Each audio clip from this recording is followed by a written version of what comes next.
Welcome to Satya news Telugu. Manthani ఆర్టీసీకి సంబంధించిన వార్త. సత్య న్యూస్ తెలుగు.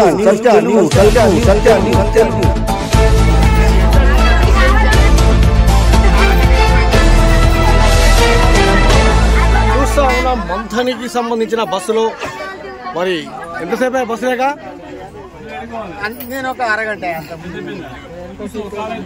బస్సు లేదు మంథనికి. అరగంట సేపే సుమారుగా 5:50 అవుతా ఉంది. మరి ఇక పలుమార్లు కూడా మనం చూసాం మంథనికి సంబంధించిన బస్సు కరీంనగర్లో లేకపోవడంతో మరి చూస్తూ ఉన్నాం ఎంతమంది ఉన్నారో ఈ బస్సులో.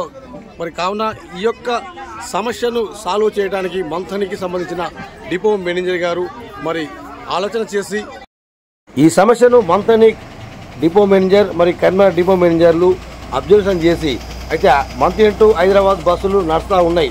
అదేవిధంగా కరీంనగర్ టు మంథని సెంట్రల్ బస్సులు 4 నడుస్తూ ఉన్నట్టు సమాచారం. ఇక్కడ చూసినట్టయితే ఇదే బస్సులో మనం 6 గంటలకు ఈ బస్సు వచ్చిందండి. ఇందులో పిక మందులు వెళ్ళారు. మరి ఖచ్చితంగా 6 అయ్యే వరకు మరి ఇంకా 3 బస్సులు వచ్చి ఉన్నాయి. అంటే 1-2 గంటల గ్యాప్లో మరి బస్సులు నడుస్తలేవు కనుక ఈ యొక్క బస్సులను అరగంటకు బస్సులు డిసైడ్ చేసి వేస్తే బాగుంటుందని అబ్జర్వ్ చేస్తే బాగుంటుంది. మరికొన్ని బస్సులు కూడా పేస్తే బాగుంటుందని ప్రయాణికులు తెలియజేస్తూ ఉన్నారు. ఇదండి మొత్తానికైతే మంథని టు కరీంనగర్ స్టేట్ బస్సుకు సంబంధించి టైం మెయింటైన్ చేసి అరగంట బస్సుకు వెళ్ళేటట్టు చూడాలి. ఒకే దమ్ము 6 గంటలకు 4 బస్సులు వచ్చినాయి. ఇదండి సత్య న్యూస్ తెలుగు ప్రత్యేక కథనం.